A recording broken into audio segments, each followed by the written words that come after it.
Hello and welcome to Hanging with Howie.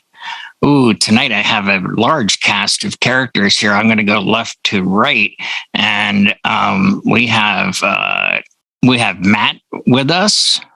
Hello. And we have the one and only Jay with us. How's it going? And we have my road dog. Hey, Austin John. I was prepared. Nice to be here. Understood the assignment. And we also have with us Georgia, because he's on the border of Georgia and Carolina. Georgia Matt is with us. And we have a guy we haven't seen in a while, and happy to have you here, Scott from Florida. There's Scott. Thank you. There's Scott. I'm just chilling. Alrighty. Okay, guys. Somebody that did send in a request and not a bunch of accolades was Georgia Matt, and he came up with a really good topic, I think. Really working his way in under the covers there, isn't he? He's gonna wind up having slowly getting in. I see how this kid's playing. Academy Award goes to. He's gonna get his own show pretty soon. Yeah. Watch those tornadoes, kid. I'm just saying. Yeah. Okay, so here's his. Why might a DJ that only does private events might want to consider doing public gigs potentially for much less money? And I can speak to this because I do the Saturdays. I do Saturdays from noon until 4 for $500. Now that's nothing to sneeze at. And I'm gonna go to my friend Jay and quote him. Let's see. That's $2,000 a month. $20 is $20, but $2,000 a month times 24 or times 12 rather, that's $2,400 or $24,000. 24,000. Who can go? Why? I get these gigs all the time. Saturday afternoons, not a problem. So go ahead and have at it, guys. 100%. 100%. And I think the root of the question is, if you're already making this much money doing this, why would you sacrifice the money? Because by sacrificing the money, and I did this at a casino, and I'll even say what I made. I made $350. I brought a controller and a laptop. I played for 3 hours on a Saturday that I wasn't booked, played 10:30 to 1:30. And they gave me a $50 food voucher for the night. And it exposed me to a different audience. But more importantly, it put me in a much different environment. I wasn't talking at all. I mean, the occasional, give it up for the bartenders, blah, blah, blah, whatever. But I had to face different music, different mixing style, and a different audience. And I think the greatest thing a DJ can do is challenge themselves and take themselves out of their comfort zone and do a gig that they're capable. I don't think DJs that don't like hip hop, that don't like new music, should walk into a club ever and say, here I am.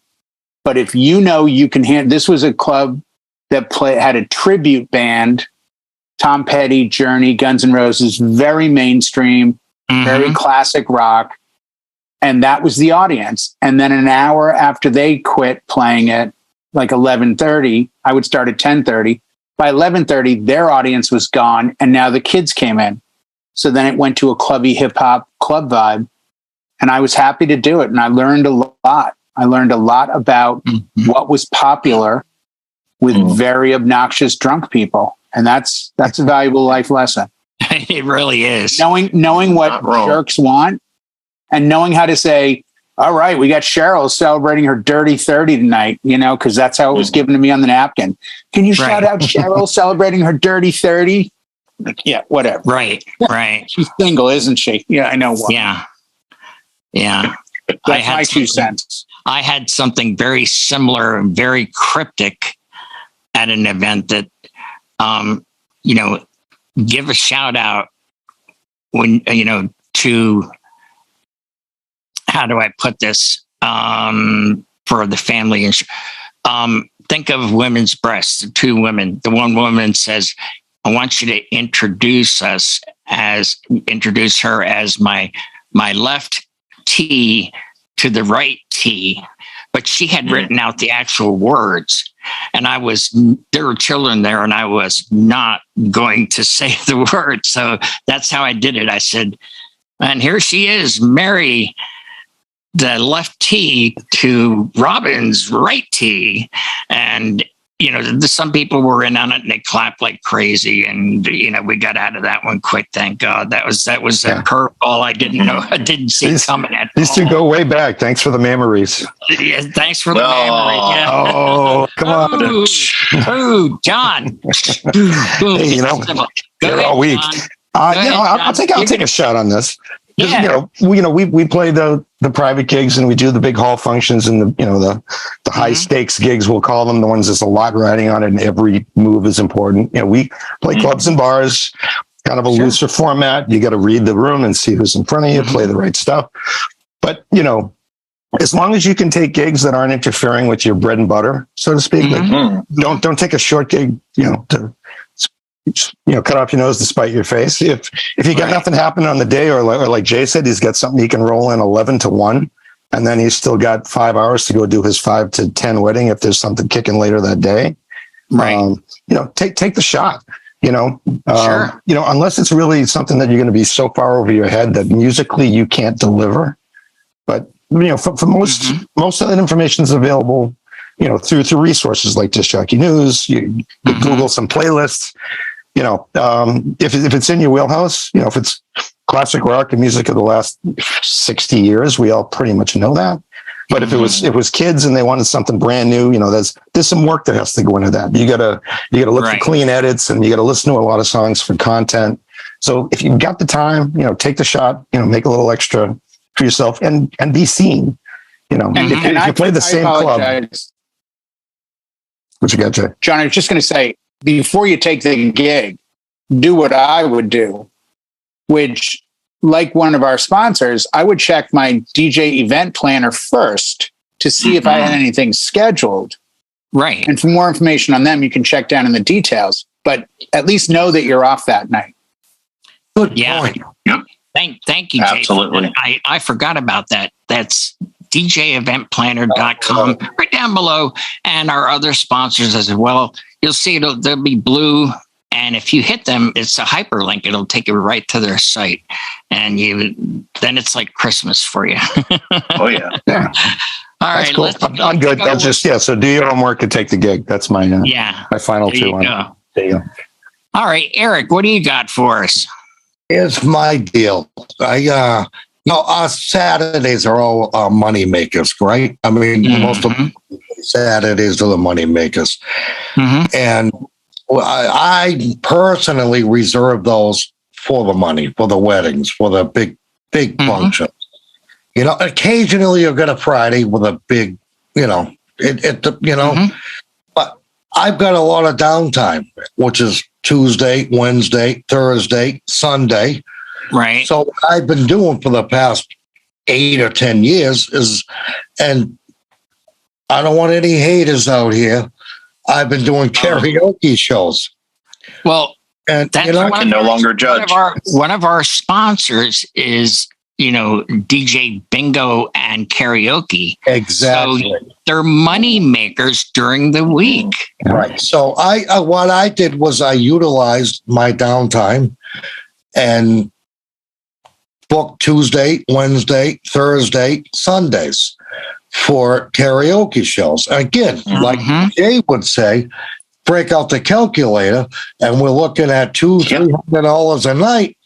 Add all that up, and then add on the weddings and the big money makers on Saturdays.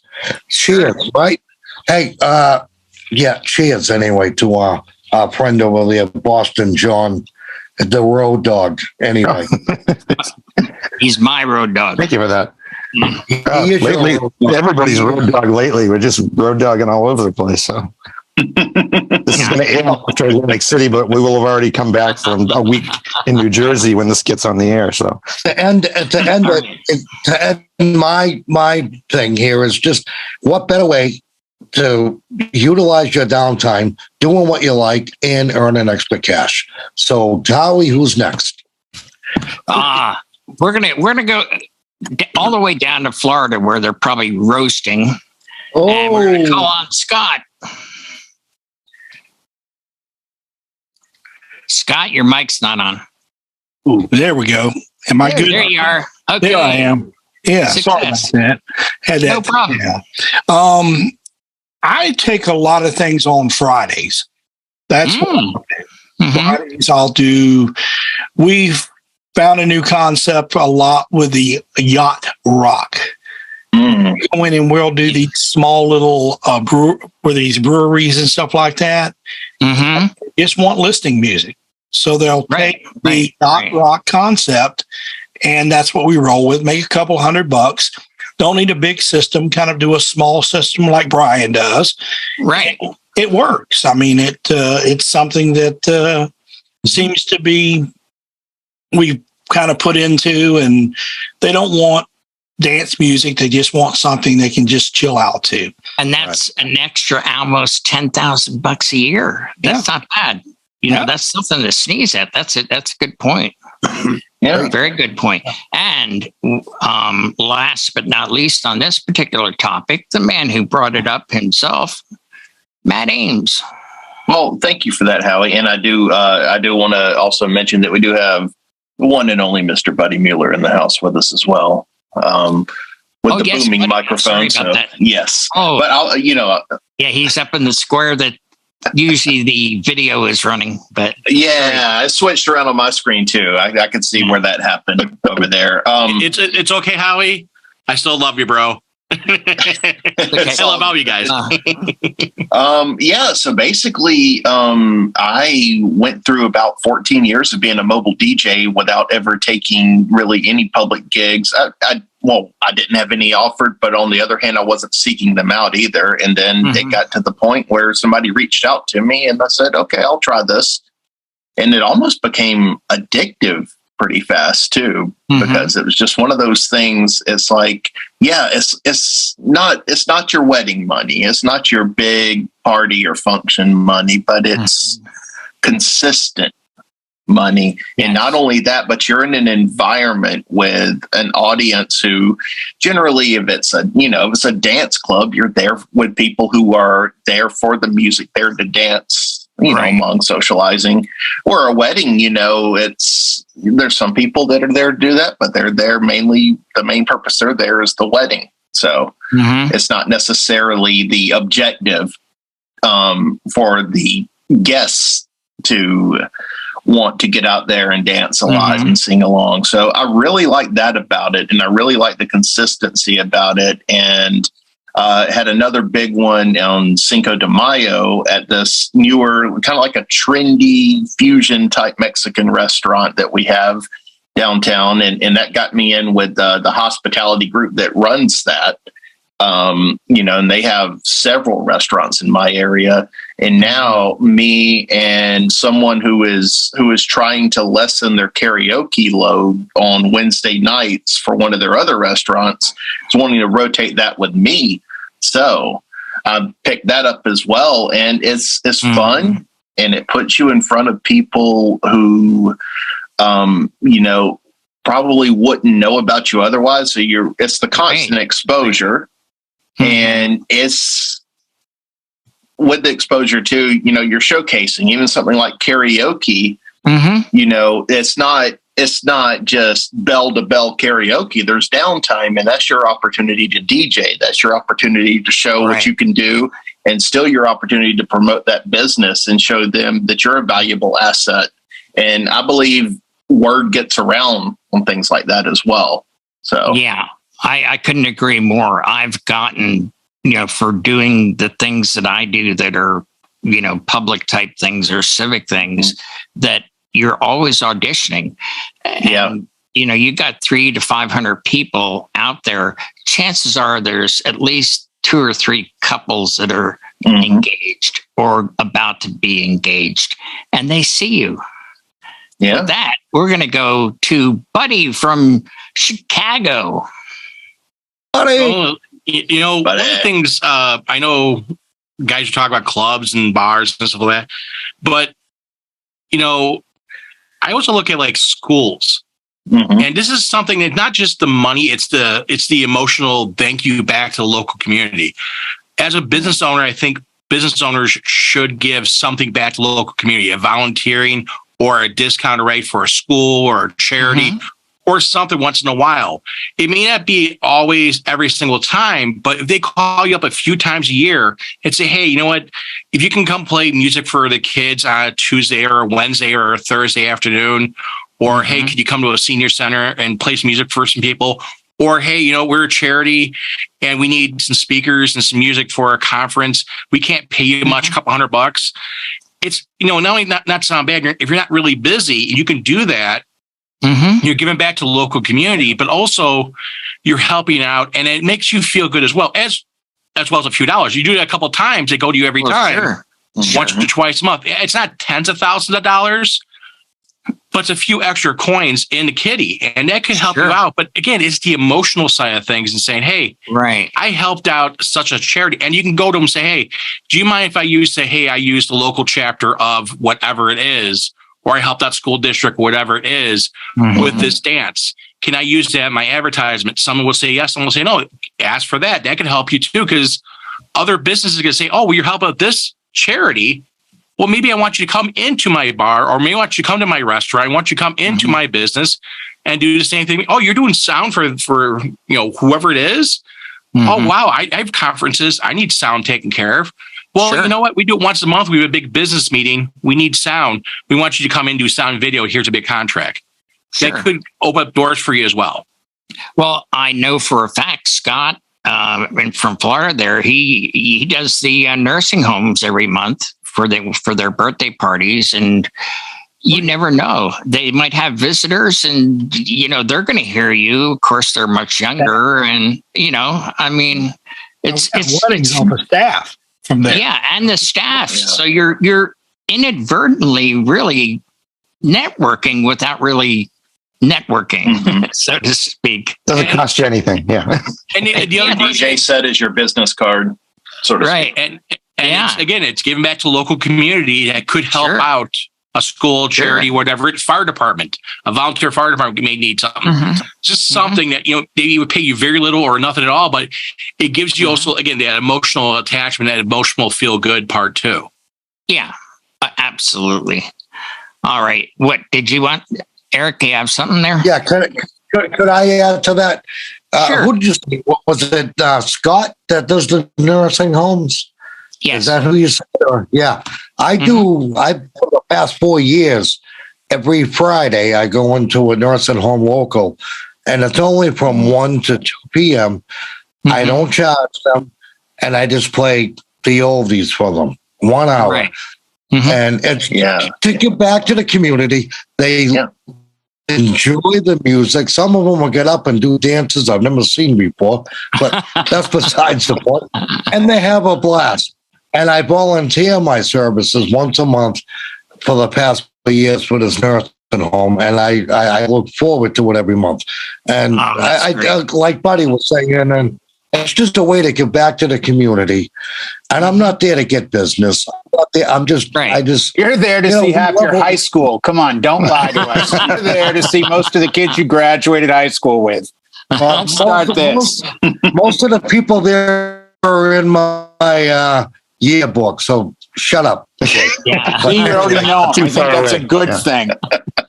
Class reunions at that. All righty.